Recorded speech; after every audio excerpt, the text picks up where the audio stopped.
Hello, everyone. Welcome, everyone. So these events are meant to be open and accessible to everyone. You do not need to have physics education research experience. Physics education research is PER. You just need to be curious and join us. This event is organized by the OPTYC PER interest group of OPTYCs. OPTYCs is the organization for physics at two-year colleges, funded by NSF and supported by AAPT. The OPTYC PER interest group is led by Karim Diff, Anthony Esquadro, Sherry Savrada, and me, Glenda De Nicolo. At the end of the meeting today, we'll be asking you to complete a participation evaluation form. The link will be posted towards the end in the chat. So please complete that so that we can always improve and we can keep offering interesting events for our OPTYC community. Let me already share my screen here.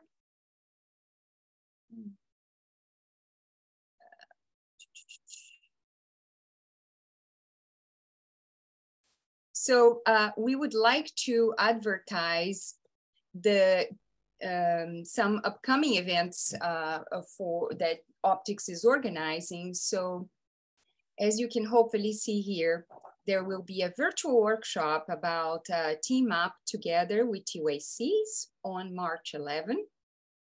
Another virtual workshop on mechanics and electromagnetism assessment tools on March 31st. And one more virtual workshop on April 22nd about interactive video tutorials. This summer, 2023, we'll be hosting a OPTYC tandem meeting in tandem with the AAPT summer meeting. And the deadline for submission is on April 14th. Please check out more about this, the tandem meeting at the OPTYCs website or at the AAPT website. This is an important gathering for OPTYC faculty across the country, the tandem meeting. So today we have the privilege of hosting three awesome panelists. And here's their short bio. We have Rebecca Lindell, who has more than 25 years experience in physics and astronomy education research. She's the founder of Tiliadal, I hope I pronounced it correctly. Pretty good, Tiliadal. Tiliadal, STEM Education, Solutions for Higher Education. Rebecca is an award-winning curriculum developer and is best known for her research on conceptual learning assessment to instruments. She's an active advocate for disabled physicists concerning their accessibility issues. And finally, Rebecca is one of the organizers of the PER conference this summer 2023. Abigail Dane is a professor at South Seattle College, which is a OPTYC, where she teaches physics, math, and social justice in STEM. I will stop sharing, actually. This is ideal for you to see each other, right? So let's just see each other while I'm introducing everyone. So Abby is an active OPTYC PER researcher with a multi-level teaching perspective who works on curriculum development and publications focused on issues of equity and inclusion in the science classroom. Elizabeth Libby Shun, I hope I pronounced it well, is also a professor at South Seattle College, where she teaches physics and collaborates with Abby Dane in several PER projects. Both Abby and Libby have experience, either personal or reported from close colleagues, about PER collaborations between OPTYCs and four-year institutions. So today we have a set of 5 questions that we would like our panelists to address. before we even go to that, we would like to ask you to raise your hand if you have ever been to a PER conference. Right? We have about maybe half of the participants here have been to a PER conference. Could you raise your hand if you had a positive experience at a PER conference? Very positive experience. All right. Oh boy, less hands. What did that go down to? What happened? Did you have a particularly negative experience at a PER conference? Can you raise your arm? All right. We are opening Pandora's box a little bit right here at the beginning, let's say, proverbially or metaphorically here, and we'll talk more about this soon.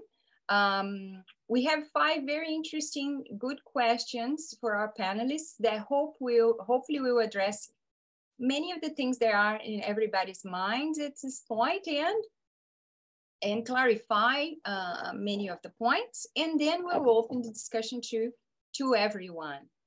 So to the panelists, I will be alerting you at the 3-minute mark and the 5-minute mark to stick to the schedule. I'll make sure nobody goes beyond the 5-minute mark, okay? And to the audience, after the panelists' initial contributions, we will open the forum to all, and we would like to, especially to know of our OPTYC faculty, the feedback about each of the topics discussed.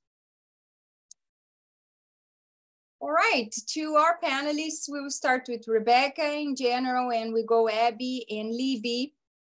Could you address what is PERC? Who is PERC for?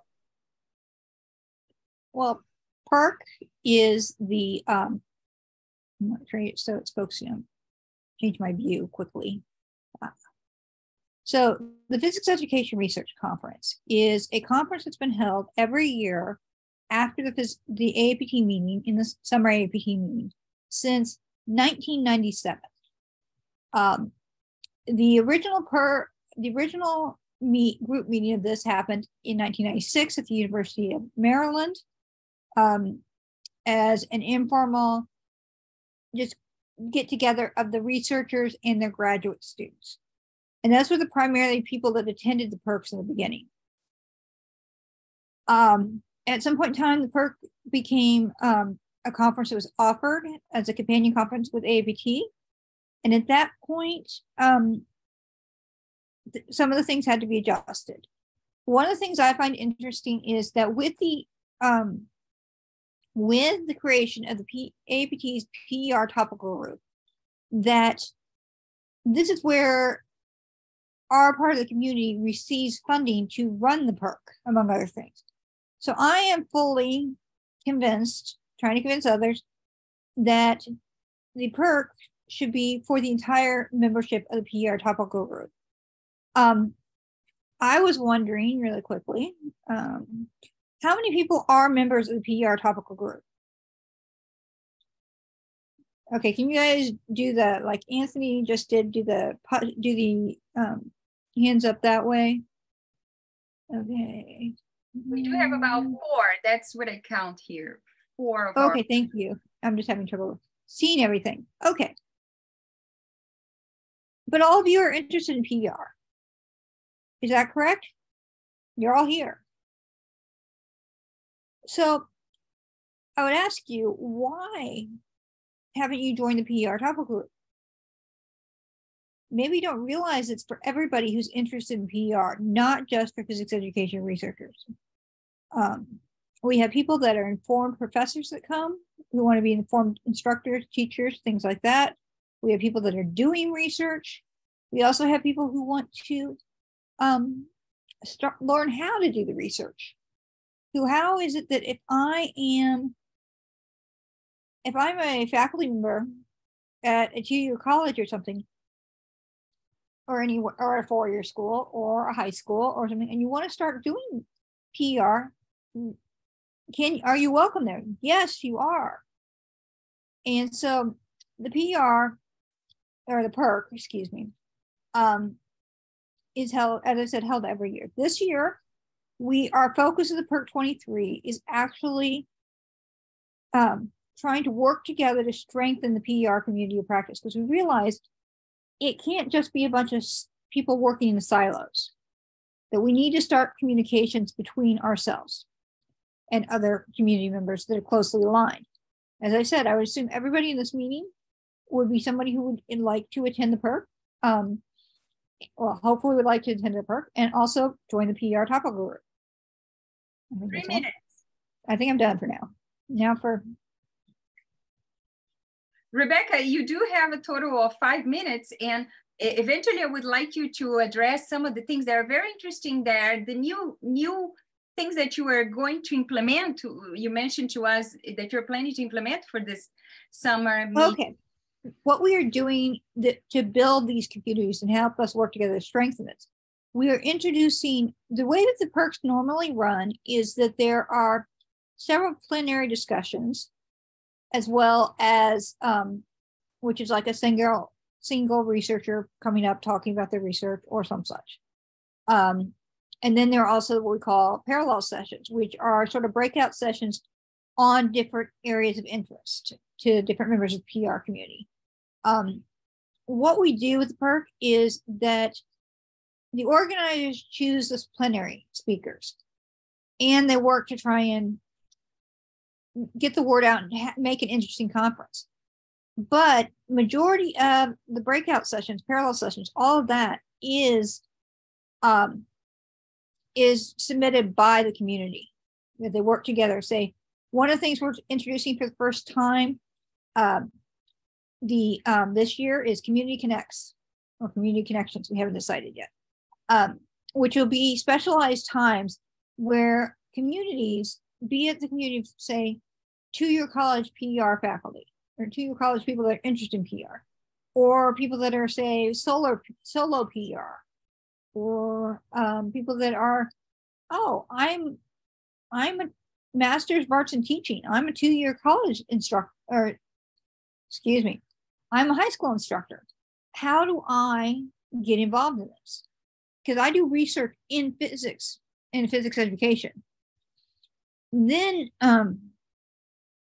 thank you, Mel.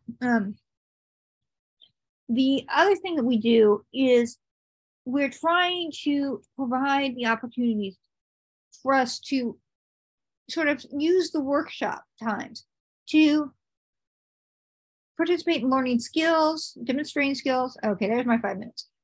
I can tell you head off about everything we're planning. Rebecca, thank you so much. I'm sure we'll go back to some of these later. Abby and Libby? I feel like, so hi everyone. I'm sorry if my voice sounds funny today. I am getting over a cold. So my voice has been the thing that is the exciting fun part of it. So if I get excited and my voice goes up, I'll just sound like air.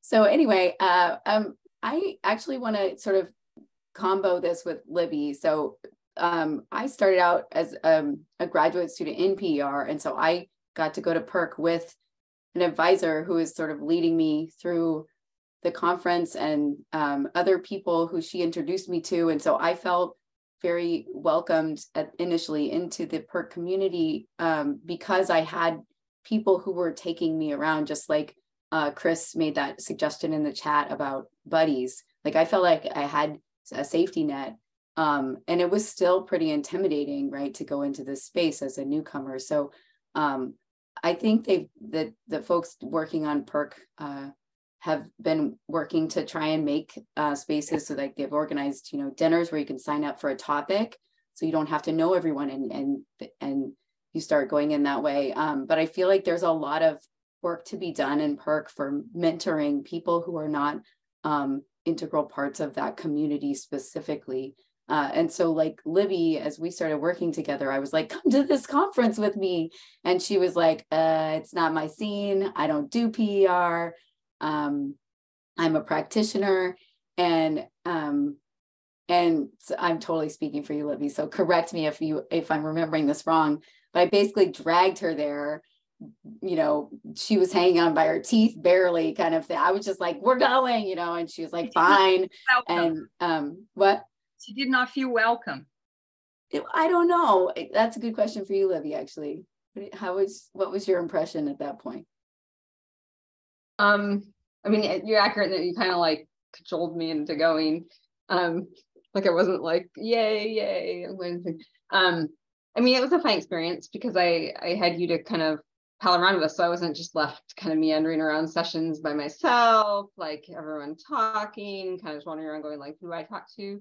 But there was a few times when that happened too. And like, that's how I met Clazel, because he was kind of wandering around looking kind of lost as well. So like there's some other person that I connected with. But yeah, so I'd say it's not bad if you have someone that you feel like you can kind of meet up with throughout and can help you, you know, introduce you to other people, and kind of you can go around so you're not just kind of left by yourself wandering around.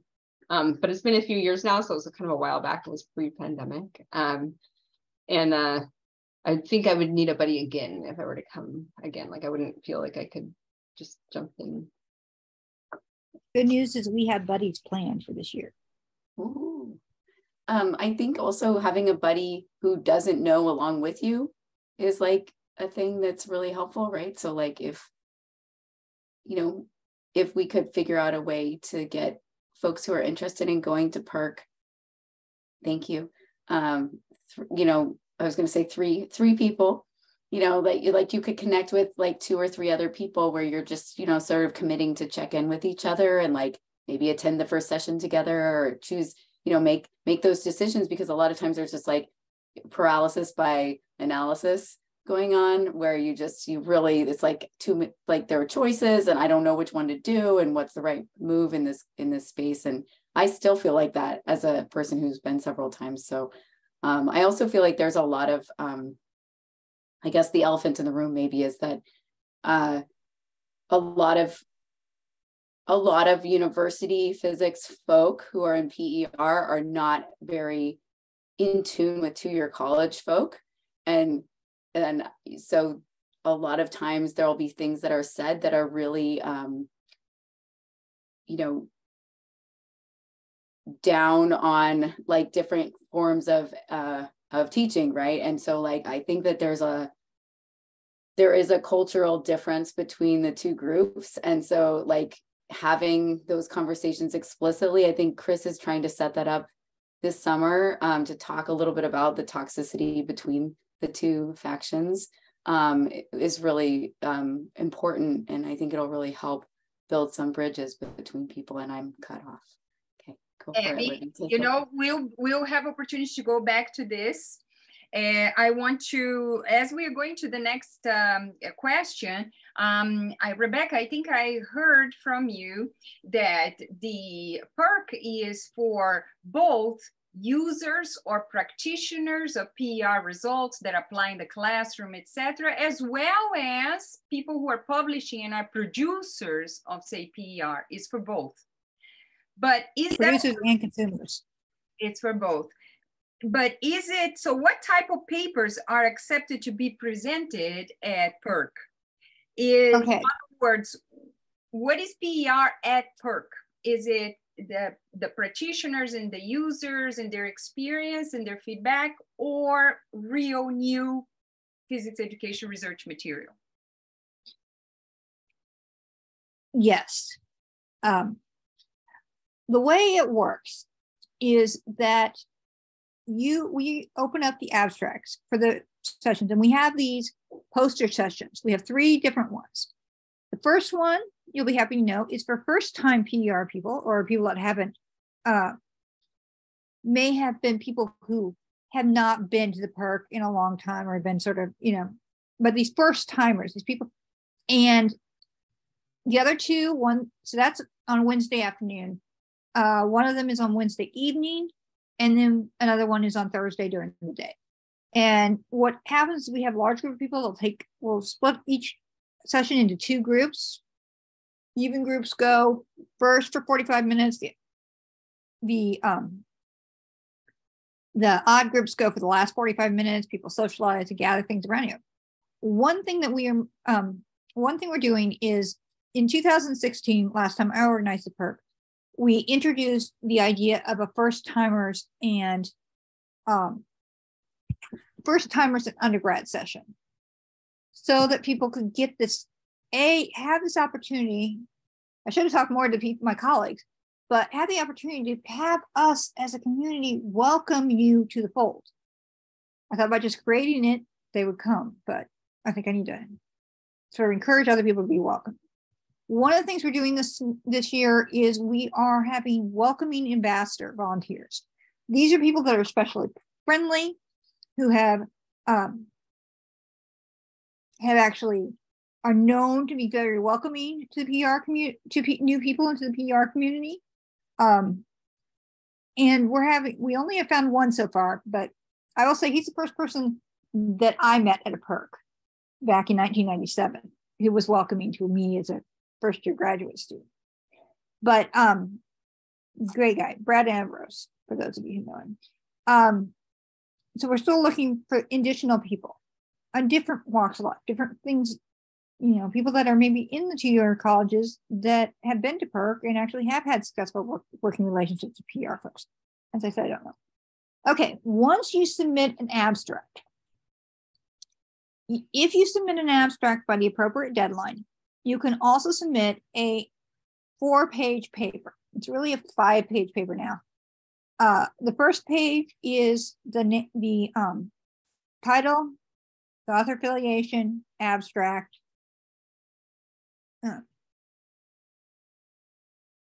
Just looking at some of the comments, sorry.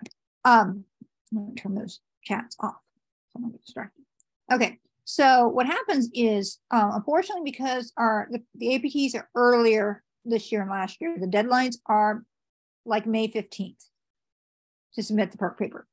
But you submit the PERC paper, it's a 5-page, it's 4 pages of text, which can be talking about projects you've done, things in comparison, maybe commentary. We've not had a lot of commentary papers about, but you may say comparison to this, that. We are going to try and convince the editors that we should be able to, that it should allow action research as well as traditional PER research. Again, we have to convince the PERLOC, which is the organizing committee, that this needs to happen. But basically what it is you get this opportunity to write these papers. Once you submit a paper, what that means is you will get 3 papers to review. And again, these are short papers, and you will review them, return them. And the reason you have to we're doing it so early is we instituted last year a double-blind review. And this is so that papers can be reviewed without having a belief that maybe somebody sees your name and says, oh, well, they don't do much, or I know them, and they deserve to get published just because of their name and what they've done in the past, even if the paper sucks. Sorry. But we're doing that, and so anybody can submit an abstract. Anybody can submit a paper. Anybody can submit a breakout session proposal. The breakout session proposal website is going live tonight. To start that, they have a different deadline. They have a deadline in March, and then in May will be the PERC abstract and paper deadlines. All right, good? Good. Thank you, Rebecca. What? Abby, Libby, do you have anything to contribute to the question of what type of papers are accepted to be presented at PERC? In other words, what is PR at PERC? The double confidential review has changed how people interact with the papers a little bit. It means that because your name is not, Joe Reddish or something, that you don't carry that weight with your paper, which is a good thing. That said, the people who are reviewing the papers are the people who are writing them. So there is no, there's no training involved. There's no bar as a reviewer necessarily. So unfortunately, what that means is that sometimes people write really terrible reviews that are super hurtful or toxic. And sometimes they write the most amazing review you'll ever see. And it is a total crapshoot. We're recording. It's a total random thing, whether you get a good reviewer or not, and whether the advice is even valid or not at this point. So it's kind of an adventure or the Wild West or whatever you want to call it. It's not a set thing that you can sort of rely one way or the other way. So that's, I mean, it's a good and bad, right? Because you have graduate students who are learning to write reviews in that process. And that means that if you spent a whole bunch of time writing a paper, you might actually get some terrible reviews. So, you know, I don't know. It's a system that is, you know, designed to be broken all the time, but it's good. I mean, it's good practice. If you think of it more as practice, that's a more positive way of spinning it for everyone. So you get to practice writing reviews and practice writing a paper. I would say we are looking into at least providing guidance, a little bit more guidance to reviewers. Yeah, and Sherry, you're totally right that there are several like guides to writing good reviews out there, and they're awesome. And like, if everybody did that, it would be an amazing world. But unfortunately, not everyone spends the time to learn how to write a good review. Sorry, Libby, it's your turn. I don't think I have much on this particular point. I would say what I saw when I was there was it's more like research focused and less practitioner focused in terms of like what is being presented.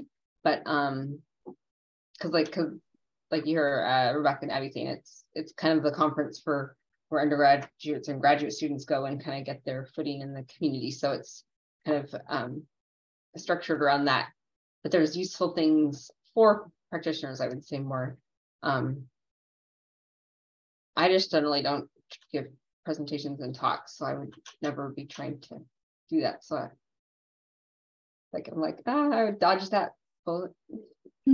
So would it be appropriate to the panelists, for instance, as a classroom teacher, I'm mainly a practitioner user PR, and I would like to report some of the results from a conceptual inventory of applied to my class or several of my classes in my school at PERC. Would that be appropriate? Yes. Great. We will move on to the next question. How can newbies to PERC feel part of the community? So I guess we started addressing this before. We can develop this more now. Rebecca, you mentioned the ambassador program. Which other ways is PERC trying to be more inclusive and welcoming, etc.? Well, one thing we're trying to do is, for example, like this, meet with closely related communities that I believe would be nice to bring in kinds of things, you know, to say, hey, we have a lot in common. Let's overlap kind of thing. And then the other thing I would say is I personally have said these things, have heard these things, that there's like this, you have to get in the in crowd. Sort of a cliquey nature is what I've heard. I've heard this comment over and over and over again, or they're my kind of research they're not interested in it. I started out with astronomy education research for my dissertation, and doing that I still do some astronomy education research, but it was like, okay, we don't care about you. You're talking about non-technical research. Well, we're working on in pre-service engineers and scientists and physics majors. So it is somewhat of some things like that, but we are opening more up to what, if you're applying the techniques and the things of doing education research, if you're doing it in a consistent manner, if you're doing it following some of the basic guidelines, you know, are you doing the right statistical tests when you're combining them? How are you looking at gains? Are you looking at effect sizes? Different things like that. The thing here is the reason I proposed this title and convinced my friend Mary that we need to have this session was I want PERC and PER to be more welcoming and happier place to visit and be, and not worrying about having to think that people are being disengaged and feeling marginalized in the community. Because there are members there from the beginning, there are people that have felt marginalized. And once they graduate, they drop out of the community. Maybe they don't come back, or if they do come back, they don't necessarily feel that they're a full member of the community or a real member. That also extends to people like professors of practice, people that are full-time instructors, as you said, practitioners, or to your college professors. You guys are on the ground. If we want to disseminate our research, we've got to be able to include you and have you aware of what's happening. And so we're trying very hard to make a more welcoming event, I should say. How much more and other parts of that? Am I done at 5? You're about close to 3. Okay. So one of the things we're trying to do to welcome people is I and the committee, or my team, our organizing team, is in communication with the PERLOC, which is the basically the elected people by the PR topical groups elect to run basically all the PR topical group activities. And we are in negotiations with PERLOC as well as the AAPT that we want to reduce the costs for first timers to attend the PERC. We want to, we're looking at like a 25% discount off of the rates for charging that to come. We are also trying to provide resources that say, hey, do you need help writing a paper? Here are some resources that might help you write your paper. Not just here's the links to the example. These are papers that are out there, kinds of things like that. As well as providing ways to, as we said, I love your idea about the buddy system. I mean, we're doing the welcoming ambassadors, but we could also have newcomers meet up. I mean, we're all going to do, do something online that allows you to virtually meet up before they actually get to the meeting, kind of thing. Yes. Okay. We are close to we are getting a little bit short on time. So what I'm going to do, I'm going to reduce the total time to 3 minutes for everybody so that we can move on and hopefully we can address more of these if they're missing, if any topic is missing later on altogether. Abby and Libby, would you like to say something on how can newbies feel part of the community? I think you already mentioned some ideas here, but anything else? Libby, do you want to go first? Sure. I mean, as someone who isn't normally a part of that community, but went to a conference, like I could see definitely how there could be like perceived an in crowd or, people who are kind of, they already have their connections and communities there, right? So it's much harder to come into those existing communities, especially if those communities aren't in the state where they're looking at like, oh, we might be gaining new members here, or might find new people to kind of help make us have a bigger community, right? So it kind of depends on like the mentality too of what's going on. But having like someone to kind of like a buddy to go show you around or introduce you to people would be good. But it's also, having someone that you actually knows you a little bit is probably more powerful than just some random person assigned. I would also say that if there's a few people who are all new that have organized and know each other in some capacity, that helps because then that you as a group can go around together. So like I think of my E-Alliance at AAPT, and like I go and I know I hang out with my E-Alliance crowd at AAPT because they're there and we all know each other. And at some point I was new to AAPT and I wormed my way into the TYC community. They were pretty welcoming to new faces showing up, which made that a little easier. But there's that moment in any kind of existing community where you're trying to kind of enter in and get to know the other people that are already there. And that's hard to begin with, but this one might feel more pronounced maybe than others. So I'll just add couple things to that. So I totally resonate with what you're saying, Libby. And the thing about this conference is that it's a smaller group, right? So AAPT can sometimes feel really huge and spread out, and it's across different places. And PERC is like in one place and everybody's there. And there are like certain places where the whole entire conference is in one room. And so what that does is it sort of changes, it makes it feel smaller, and it makes it almost more accessible to introduce yourself to people, but also harder because the people there have these little groups or little pods of people talking. And so it feels like you're inserting yourself. So having a buddy like that, but then the other nice thing is that there's more workshops, and they're in PERC. Often there are like panel discussions or workshops or like small groups of poster sessions. So you go in and you're really talking to people in that group, which sort of is a more natural way of like introducing yourself and getting to know people. And then they also have places where everybody's getting dinner or lunch together.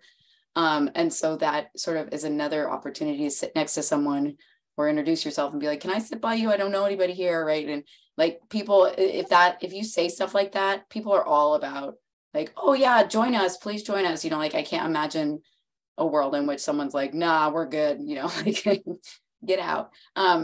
So yeah, so I think that because it's a smaller group, it can feel more intimidating to try and weasel your way in. But then also at the same time, the smallness creates sort of an intimacy that's a little bit easier to sort of jump in and introduce yourself.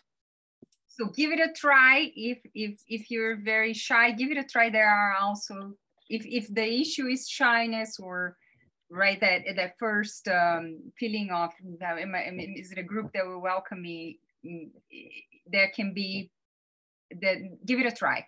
There are both sides. Can I say one other thing actually? So like Mel on here, like knows everyone in PER. So like you could, now that he's here, you know what he looks like. You could literally walk up to him and Nana, I'm calling you out, and be like, Mel, I want to meet someone who does this kind of thing. And then I'm putting on the spot, Mel, but I'm pretty sure that he would just be like, yeah, let's go over there and I'll introduce you to 5 people who do this kind of thing, like validation on different, you know, like, or I know someone who wants to do testing reliability and reproducibility at 2-year colleges in this topic. Are you interested in that? Cool, let's go. You know, so, and the same with me and the same with Rebecca, like there's like a few of us who are like, yes, please use us as resources too, right? So if you see me and you're like, oh, that's what her nose looks like from the side, right? That's the comment I got this summer. So a bunch of people were like, oh, your nose looks funny from the side. It's different than what I expected. So yeah, so like you see me and you're like, oh, your nose. And then you can be like, I want to meet these people. And like, that's totally, like, I would be happy to be like, yeah, I know him or I know her or I know them. Let's go chat, right? So that just gives you an automatic in too. We're still going over the panelists, but I know Krista and I know Mel and perhaps some others have raised their hand already. And is there any quick comment you would like to make just now? I just have a procedural question. I know I've submitted 4 different papers to PERC, all before pandemic, all when it wasn't double blind, and they were all rejected. And it was a great learning opportunity for me. But like the last one, I had co-authors on the last 2. And so the last one said that I needed to explain more, but it was limited to 4 pages.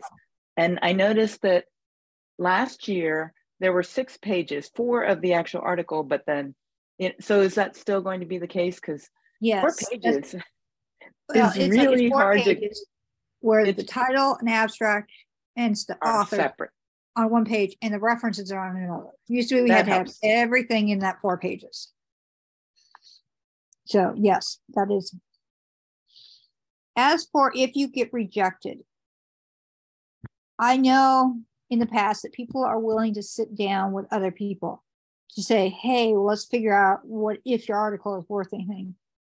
Because sometimes you just get a bad reviewer. I mean, I had a paper that a colleague of mine and I submitted, and he got 2 accepts on his review and they decided to reject it. Another colleague plus that colleague and myself were on a 3rd paper. That one had 2 rejections and 1 accepted. And they decided to accept the paper. Which I'm like, what the bleep are you doing? Is this before the blinding because I Well, think everything is before the blinding, yes. Yeah. And I think that process will really help. Sorry, I just want to flag that I think we're now using double confidential as a way to sort of get away from the blindness is not what we're talking about. So we're going to use. Okay, I see what you're saying. Sorry. Thank you. Yeah.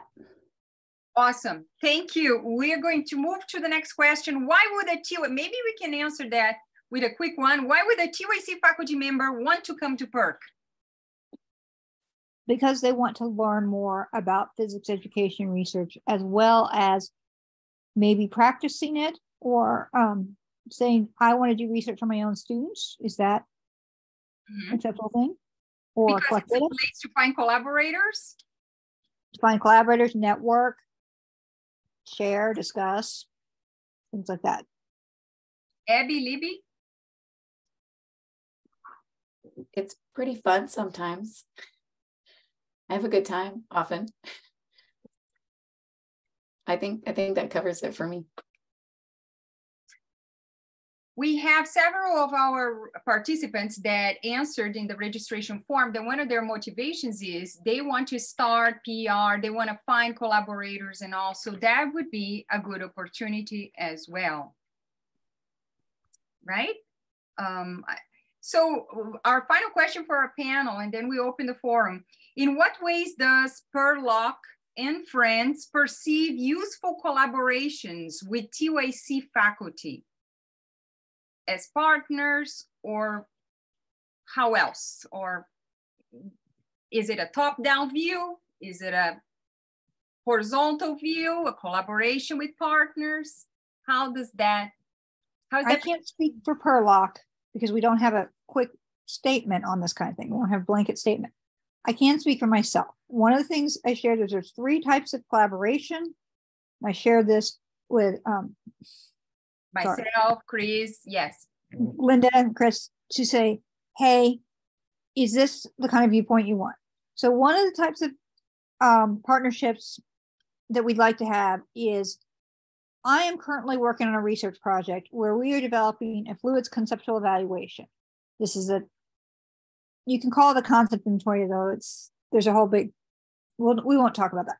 Anyway, but it's to measure IPLS students who are learning fluids or should learn fluids if they're going to be life science majors. Ironically, it's like 40% of people who take the introductory physics for life science majors course take it at the community college level. So if we are creating an instrument like this, we need to have a truly representative sample, which means we need to have at least 40% of our sample come from the community colleges. So what we are doing, Robert Hobbs just popped into my screen. So Robert was one of the people I talked to and still need to get back in touch with. But working with ways to simplify it to say, okay, we would like you to consider collecting data for us.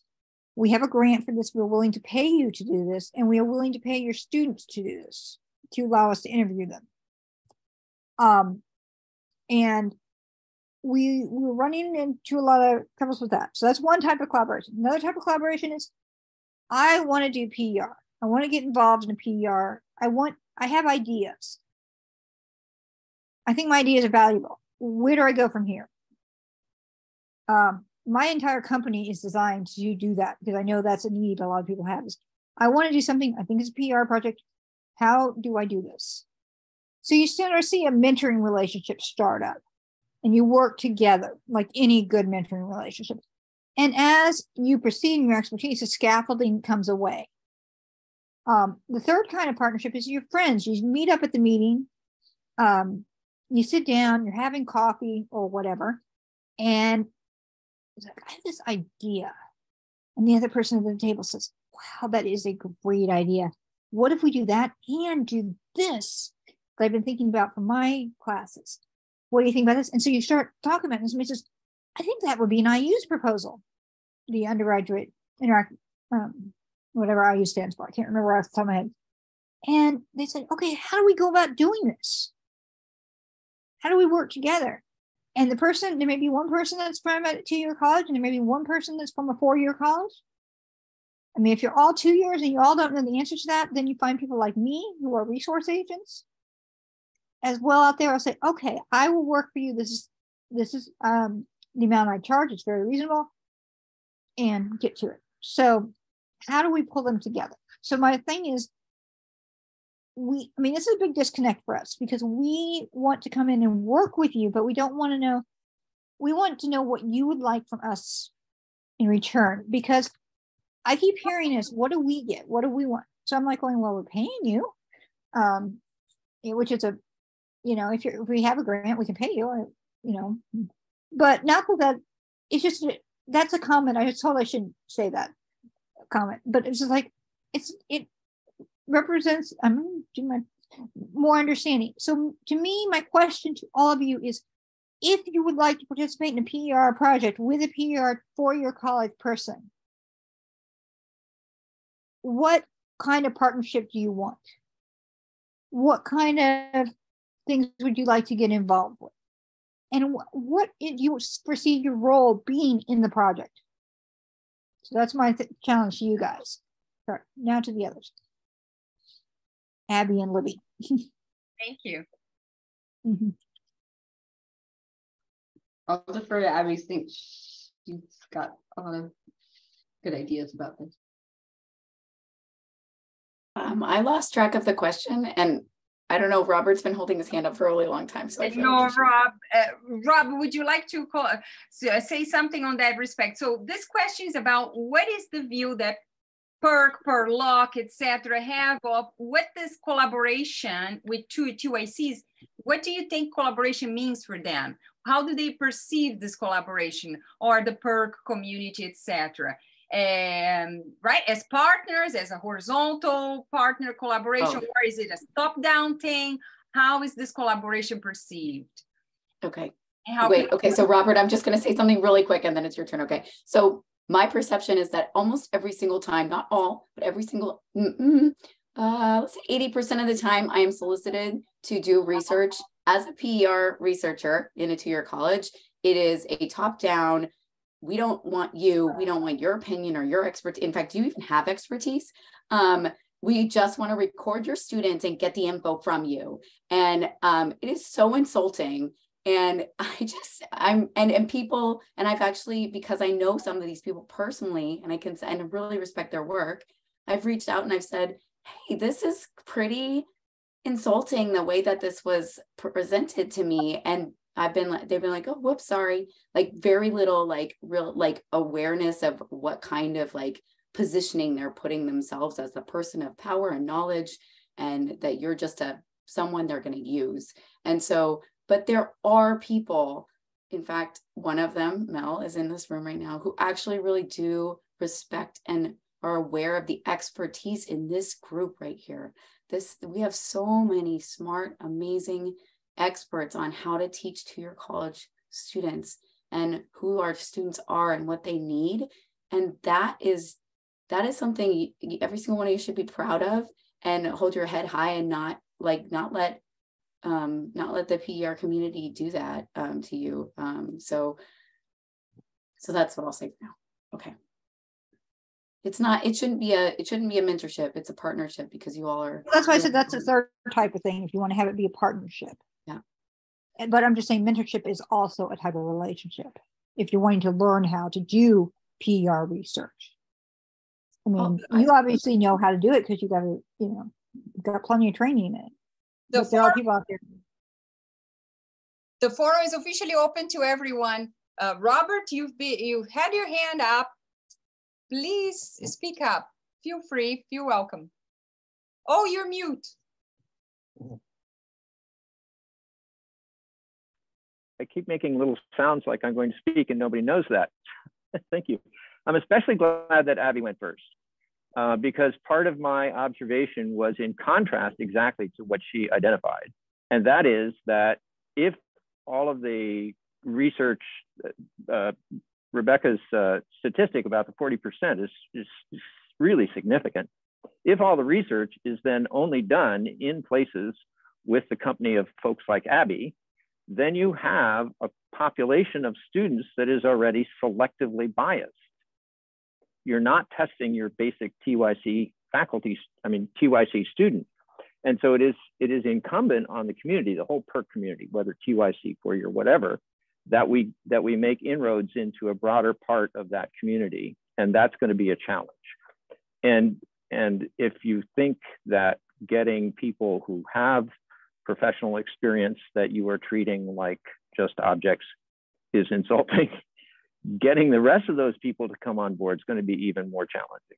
And one of the points that I wanted to make about that is that those of us who are TYC faculty who do have some kind of connection to this and interest in this can help put the researchers, whether ourselves or others, in contact with our colleagues who are not necessarily PER trained, interested, or whatever, so that we get a broader population of students with whom we can test our various hypotheses, methods, curricula, et cetera, assessments, and so on.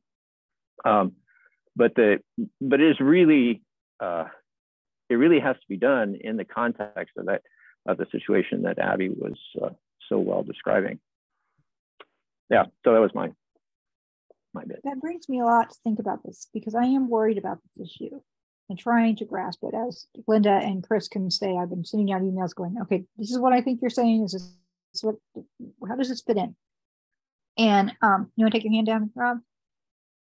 Robert, your hand is still up. Thank you. Anyway, what I was going to say is, we're not trying to insult you by saying, oh, we have this grant, we have this money, we want to do this project. One thing we did do, and I believe Rob was one of the people we talked with, is we tried to recruit people in before we applied for the grant into this major project. And we were willing to work with them to see, who wants to give input, do things like that. What can you bring to the project? But I think it is right. One of the feedback we did get from 2-year college folks on getting this data is we don't have time to do it. We don't have time to advertise it. So we create a 1-minute video that they share before class. We say, this is materials you put up on your LMS. This is stuff that you work. Biggest hurdle we're getting into is my co-Is / lead PI is like, if they don't know how to do IRB and the faculty are not familiar with, then we don't want to even try and get them involved. And I'm like, and a lot of you might be going, what is IRB? IRB is Institutional Review Board. You probably, do the community colleges have the institutional review boards? I mean, I know some do, but do they all? We have extensive IRB requirements. I think it depends on the 2-year college. Some have a really comprehensive IRB office. Others don't have anyone. So that's another issue to consider, right? That even if somebody's interested and they have some expertise, they may not necessarily have the resources at their institution to participate.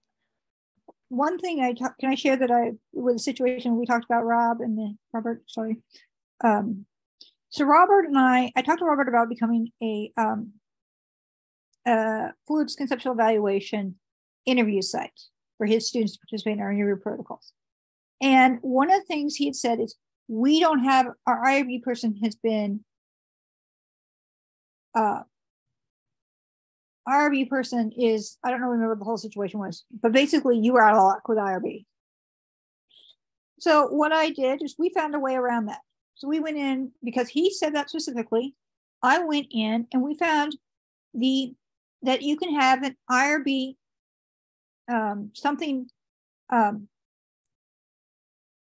association agreement, where if your IRB or somebody just signs off, then the person at your institution is covered by the IRB at the University of New Hampshire. And it's a rather straightforward thing. Now, some universities do require, like Mel, I think at Chicago State, your institution is requiring a full IRB. You should mute it, Mel. Thank you, Rebecca. We would like to hear, we are in our five last minutes. We'd like to hear a bit from others, other voices, everybody, someone, other collaborations, other comments. to this discussion? Personal experiences, expectations? I guess maybe I can say something because I just mentioned something on the chat. I mean, the PERC conference itself is great, and as I was saying, I liked attending some of the meetings because you saw these plenary speakers that were awesome, but it just extends for too long if you're going for a summer AAPT. You've already been there for 3 days, and then you're going to add 2 other days, unless you have a very great incentive to stay there for 2 more days. And you're spending more money, you know, and if your money is limited to this amount of days, there's just no reason why you should stay. I mean, for me, that's what I would say. But other than that, I mean, it's kind of a more intense, some of those sessions on PER are more intense there, but for me, I would have had enough of the PER for me to say, I'm full. It's an important issue. For the first time, the last few years ago, they started offering a discount. I'm reading the comments as well. Discount rates for student participants. We'd also like to see if, working with the optics folks, if there's something we can do to do a sort of a partnership rate to reduce the costs. The time, unfortunately, I mean, I saw that you guys are having this tandem conference. I'm like, we are not going to be able to compete. They're not going to want to stay there for 2 more days. And so, yes, we are aware of this issue. Oftentimes people leave after the first night. I'm not saying they should, but we do know that they do leave. So they present their poster so they can submit their paper. But yeah, or they leave at, say, we have parallel sessions in the morning, we have these things happening. They go through that and then they have a chance to leave early. We are planning on recording the plenaries so that they can be on the website. Thank you, Rebecca. We are in the last 2 minutes, and I just wanted to say we read the motivation for many of the registrants here, and I think we've addressed most of the items that people mentioned, their motivation to find a reason to attend PERC, a meaningful connection, to learn what's new about PERC, information, what can be presented, publication guidelines, learn how to find collaborators to form connections. So some of these things we addressed. There are a few of our participants that wrote, I'm searching for people who would like to work on this or on that in our registration form. So we would like to say that we Optics have been brainstorming ways to connect people that have common interests in research as well, so that they can at least exchange emails, know who they are, start a collaboration group. We may not have a lot of time on that to explain that, but this is something that's coming up. Chris, do you want to say add something about this? It's through the mentorship. Sure.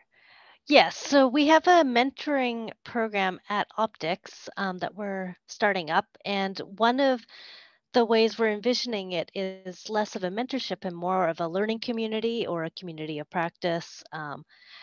So a small group of 3 to 5 people who want to work on a topic together, and this could be a research topic. It might be something simpler, like I want to rewrite this lab and I want to talk to some other people about it. But the idea is to connect people so that we're less isolated. And this is built off of the E-Alliance project that Libby had mentioned earlier. So if you want to know more, go to our website and look at the mentoring program. Thank you for your participation. To everyone, this is done for you, for our community, for our TUSC community. We also want to acknowledge that Optics and these events are funded by the National Science Foundation grant number 2212807. I included my email on the chat. If you guys have any questions or any things you would like to see, can I do this for PERC? Would this be appropriate? What do you think? Very Go good. ahead. Send me an email.